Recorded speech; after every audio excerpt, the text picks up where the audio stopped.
Assalamualaikum teman-teman. Bersama saya Anis Novia Farida. Kali ini kita akan membahas mengenai perempuan dan pendidikan dalam konteks muslim. Apakah teman-teman tahu bahwa tingkat buta huruf yang terjadi saat ini masih sangat tinggi? Bisa dilihat di negara Mesir, tingkat buta huruf yang dialami oleh perempuan usia lebih dari 15 tahun sebanyak 56%. Sedangkan di Jordania, tingkat buta huruf yang dialami oleh perempuan lebih dari 15 tahun sebanyak 75%. Hal tersebut menunjukkan bahwa tingkat buta huruf yang dialami oleh perempuan masih sangat tinggi. Di antara penyebab tingginya tingkat buta huruf yaitu gender dan juga kemiskinan.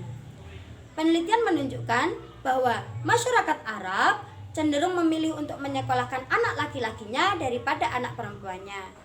Berdasarkan data yang diperoleh, 53% masyarakat Arab dalam menyekolahkan anaknya tergantung kemampuan individu. Sedangkan 39% memilih untuk menyekolahkan anak laki-lakinya dan hanya 8% yang memilih menyekolahkan anak perempuannya. Hal tersebut terjadi karena masyarakat Arab mempunyai pikiran bahwa secara sosial budaya anak laki-laki jauh lebih menguntungkan keluarganya dan secara ekonomi menjadi tenaga kerja yang produktif. Dengan itu, maka perempuan akan semakin jauh dari akses pendidikan dan tertolak dalam pekerjaan. Hal-hal semacam ini sebenarnya terjadi pada negara kita. Bisa dilihat di sekitar kita, masih banyak perusahaan ataupun lapangan pekerjaan yang memberikan pekerjaan yang sama kepada perempuan dan laki-laki, namun memberikan upah atau gaji yang berbeda. Jika hal tersebut terus terjadi, maka tentunya perempuan akan semakin jauh dari akses pendidikan dan tingkat buta huruf akan semakin tinggi. Untuk itu, perlu adanya upaya agar hal tersebut tidak terus terjadi. Pemerintahan Mesir telah mengupayakan pendidikan massal kepada warga negaranya. Namun, pendidikan ini dinilai gagal karena pemerintah Mesir tidak dapat mewujudkan anak mudanya untuk bekerja di era abad 21. Penyebab gagalnya pendidikan tersebut diantaranya adalah kemiskinan, ideologi gender, buta huruf, dan kurikulum pendidikan yang tidak relevan dengan pendidikan di era abad 21. Bahkan apabila pekerjaan sudah dijamin, tetap saja warga Mesir tidak cukup kredensial untuk memenuhi standar kerja abad 21. Bahkan yang lebih mengkhawatirkan, pendidikan di Mesir tidak cukup mampu untuk pembangunan sosial. Hal tersebut menunjukkan bahwa pendidikan di Mesir tidak cukup mampu untuk membuat anak didiknya berpikir kritis dan juga analitis. Dengan itu, dapat dinilai bahwa pendidikan di Mesir masih sangat buruk. Nah, jika hal tersebut terus terjadi, maka tentunya perempuan akan semakin terpinggirkan dari akses pendidikan. Untuk itu perlu adanya perubahan.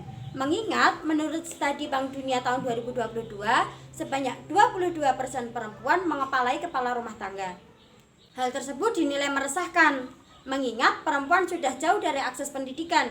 Mereka tidak mempunyai bekal yang cukup untuk bekerja, namun mereka harus bekerja untuk memenuhi kebutuhan keluarganya. Untuk itu perlu adanya sebuah perubahan besar. Jika tadi dari pendidikan pemerintahan tidak cukup untuk membuat perubahan, maka terdapat perubahan bisa dilakukan dari organisasi-organisasi sukarela swasta. Di Mesir sendiri tercatat ada 12.380 organisasi-organisasi sukarela swasta, yang 74,5%-nya bergerak dalam bidang pembangunan sosial. Salah satu contoh organisasi swasta yaitu Ikhwanul Muslimin atau IM. IM ini mempromosikan aktivisme perempuan dalam bidang pendidikan. Namun dalam perjalanannya, IM masih mencampur tangankan laki-laki untuk kelangsungan IM-nya. Nah, organisasi lain yang pure dari perempuan adalah Al-Hilal.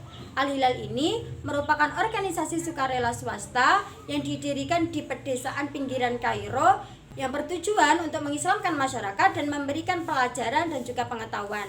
Nah, Al-Hilal ini merupakan organisasi sukarela swasta yang mempromosikan kejuruan dan juga ekstrakurikuler. Salah satu contoh proyeknya yaitu Al-Hilal telah mendirikan bengkel tenun karpet. Bengkel tenun karpet didirikan di desa di pinggiran Kairo dengan tujuan untuk menarik masyarakat, khususnya perempuan, untuk bergabung di Al-Hilal. Nah, Al-Hilal ini dinilai cukup mampu untuk menarik masyarakat karena selain masyarakat mendapatkan pendidikan kejuruan, mereka juga mendapatkan upah dari hasil karpet tersebut.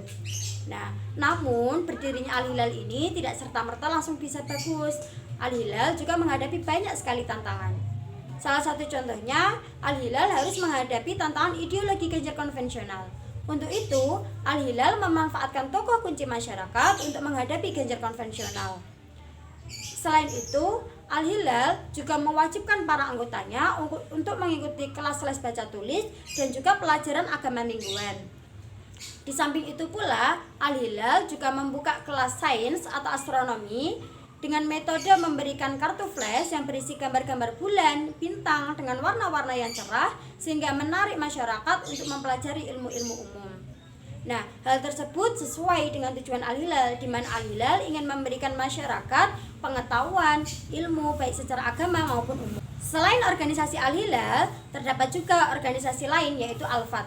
Nah, Al-Fat ini merupakan organisasi sukarela swasta yang kalau di kita seperti les-lesan. Nah, Al-Fat ini mempromosikan les-lesan gratis untuk anak-anak dari para janda. Selain memberikan les-lesan, Al-Fat juga menyediakan peralatan dan kebutuhan sekolah.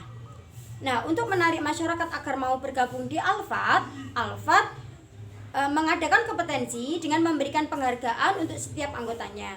Hal tersebut dinilai sangat cukup baik untuk menarik masyarakat untuk bergabung di Al-Fat. Nah, dua organisasi ini, Al-Hilal dan Al-Fat, dinilai cukup mampu untuk menarik masyarakat dan dinilai cukup mempunyai dampak yang bagus untuk kemajuan bangsa Mesir. Nah, oke teman-teman, itu tadi penjelasan mengenai perempuan dan pendidikan dalam konteks muslim. Sampai jumpa di video selanjutnya. Assalamualaikum.